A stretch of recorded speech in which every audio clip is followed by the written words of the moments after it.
ఒకసారి ఎమ్మెల్యే అవ్వటానికే చాలా మంది వందల కోట్లు ఖర్చు పెడతారు. కనీసం ఒక నియోజకవర్గానికి సుమారు 50 నుంచి 100 కోట్లైనా ఖర్చు పెడతారు. మరి 5 సార్లు ఎమ్మెల్యేగా మీరు గెలవటానికి ఒక్కొక్కసారి ఎన్ని వందల కోట్లు ఖర్చు పెట్టి ఉంటారు మీరు? ఒక్కొక్కసారి ఎమ్మెల్యేగా గెలవటానికి. మాకు డబ్బులు ఖర్చు పెట్టాల్సిన, డబ్బులు పంచాల్సిన అవసరం లేదు. ఈ కాన్స్టిట్యున్సీలో ఉన్నటువంటి ప్రజలు వాళ్ళే ఓట్లు ఇచ్చారు, వాళ్ళే ఎన్నికలకు సంబంధించిన ఖర్చులకు డబ్బులు ఇచ్చారు, వాళ్ళకి కావాల్సినటువంటి వ్యక్తిని గెలిపించుకున్నారు. మాకు సంబంధించిన విషయానికి వస్తే మేము గుమ్మడి నరసయ్యగా పబ్లిసిటీ చేసుకోవాల్సిన అవసరం లేదు. వాళ్ళ కోసం పనిచేస్తున్నటువంటి పార్టీ సిపిఐఎంఎల్ మాస్ లైన్, ఆ పార్టీ వాళ్ళ కోసం పనిచేస్తుంది.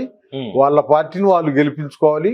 వాళ్ళ పార్టీ అభ్యర్థిని నేను ఆ విధంగా 5 సార్లు కాదు 6 సార్లు 78 నుంచి ఉన్నారు రాజకీయాలు. 78 నుండి 6 సార్లు ఈ కాన్స్టిట్యున్సీలో ఉన్నటువంటి ప్రజలు ఆ పార్టీని గెలిపించుకున్నారు, ఆ పార్టీ అభ్యర్థిని గెలిపించుకున్నారు. డబ్బులు పంచాల్సిన అవసరం రాలేదు. ఇక్కడికి రాష్ట్ర వ్యాప్తంగా ఉన్నటువంటి మా విద్యార్థి సంఘాలు, యువజన సంఘాలు, అన్ని ప్రాంతాల నుంచి ఉన్నటువంటి రైతాంగం వచ్చి ఇక్కడ ఎన్నికల క్యాన్వేజింగ్ చేశారు. ఆ ఎన్నికల క్యాన్వేజింగ్కి వచ్చినటువంటి వాళ్ళకి నేను బోబెట్టింది కాదు, ఆ ప్రజలే బోబెట్టుకున్నారు.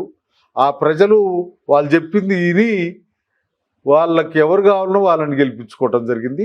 వాళ్ళ కోసం పనిచేస్తున్నటువంటి పార్టీని గెలిపించుకున్నారు.